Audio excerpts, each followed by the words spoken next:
The season is just about here. November 15th, deer rifle season opens. Oh, you can smell it at Al & Bob's. Again, Al & Bob's is easy to find on Division just south of 28th Street. First thing you need to do is get a license. You come and talk to the staff here at Al & Bob's. We're here with Ben again. How's that process go? Well, basically, you know, you're obviously going to come in the door here, right up to our front counter area. That's where we keep all of our license stuff. We've got, you know, everybody here understands and knows licenses, which is one difference that you get from some other places where you might get the guy that worked in footwear that got put behind the license machine and doesn't really know exactly what you're going to need, okay? When we're talking about gun season, we've got two choices, okay? We can go with a typical Michigan resident firearm deer license, which is good for $1 and sells for $15, okay? Or they can choose to purchase what they call a combo deer license. That combo deer license gives them 2 buck tags and goes for $30, okay? Now, one of those bucks would have to have 4 points on one side or more. So they're trying to do a little bit to try to get some bigger deer and bigger bucks for people. And it's really up to the individual as far as which way they want to go. Okay, they could say, well, I just want to shoot 1 buck, that's all I care about, that's fine. They can buy that firearm license. But if they're out there on opening day and they shoot a buck, they're done. Right. Okay, so that combo license gives them the eligibility of being able to shoot 2 bucks. And if you have any questions about that, either give them a call or simply drop by. Again, Al & Bob's on Division just south of 28th Street. You want a pretty tennis outfit? Don't come here. You want to talk about hunting? Come see Ben. Absolutely. All right, you got the license, now you're ready to head out to the woods. Find a good, safe place to do it. We can talk just a little bit about that. Obviously, you know if you've got a family that hunts where the good private stuff is, and you can look up online to find some of the public stuff, but you need stuff. You need gear, and they got gear here at Al & Bob's. One of the best things you need to do, make sure the deer can't see you. Absolutely, yeah, you got to be hidden from the deer. If they tend to see you, they're not going to stay around. No. They're not real bright, but they're not stupid. They're not dumb. There's no doubt about that. So some days they seem like they're a lot smarter than we are. So a blind is a good option. Yeah.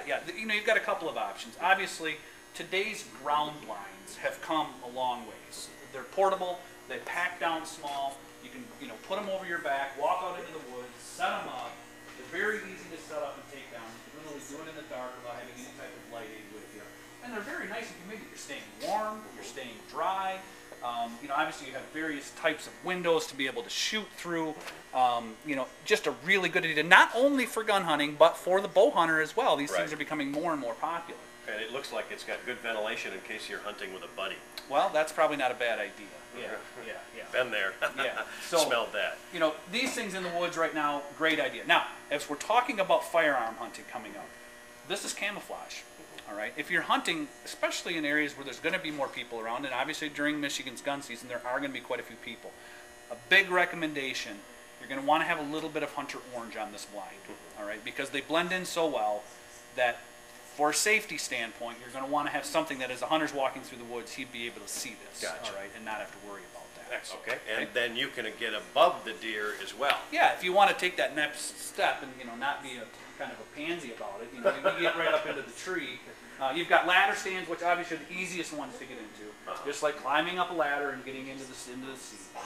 And then you've got your hang-on stands, which are a little bit lighter weight, easier to get in if you have to go a long distance. And this would be, you know, just a kind of a good example of a good hang-on tree stand. Obviously, you need something, some tree steps or something to get into the stand. Then the other option is to go to like a self-climbing tree stand, which would be something like this. Ultimate in portability, you know, straps onto your back, walk out into the woods, find the tree, climb up the tree, climb back down the tree, take it with you. Great option if you're hunting a new area where maybe you don't know where you want to be yet, or public land. Okay, so we've got our license. Now the deer can't see us. Wouldn't it be neat if they couldn't smell you? We'll talk about scents next. Okay, there are two aspects to scent. First of all, making sure the deer doesn't smell you, and the other one is making sure the deer smells you. First, let's talk about covering up your odor, if you will. Oh, absolutely. You know, and that is probably one of the biggest factors in success. Deer have very good noses. They can smell us, all right? We don't necessarily always think we stink, but to a deer, we all stink, all right? So they definitely can detect that odor. There are a lot of different cover scents out there, and, you know, if we sat there and talked about which one is best, we'd probably be here all day long, all right? The truth of the matter is they all do a pretty good job. All right, but definitely getting into some cover scent. They make non-scent bar soap, shampoo, laundry detergent, really, to go through the whole thing to make sure that your clothing and your body is scent-free. Then they're also going to make different types of spray, so that once you get out there and you're to where you want to be, you actually can spray that over top of your clothing as well to help eliminate that odor. All right. Now, the other option you mentioned is a scent to attract the deer. Well, yeah, obviously there are a lot of, once again, lots of different kinds of deer attractant scents. Typically they use deer urine, all right, to draw them in, okay? Now you've got buck urine, you've got doe urine, you've got the hot thing right now is the doe estrus urine. Oh boy. Okay? And we are getting into that time of year, and you're going to see a lot of, obviously, the deer car accidents go up, deer are going to be running all over the place, and people, if they're not really familiar with that, that's because it's breeding season, all right? So those deer are running wild all over the place. So a good doe estrus scent really can go a long ways to help draw in that buck into your area. And that's definitely something you don't want to use on your coworkers at work. Well, no, it has an odor. There's no doubt about that. And definitely I wouldn't recommend dousing yourself in it either. You're going to stink, and deer are also going to be very attracted to you, which isn't necessarily a good thing. All right.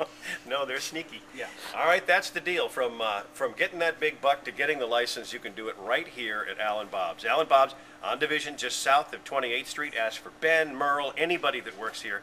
They're all extraordinarily knowledgeable. Well done. Thank you, sir. Thank you.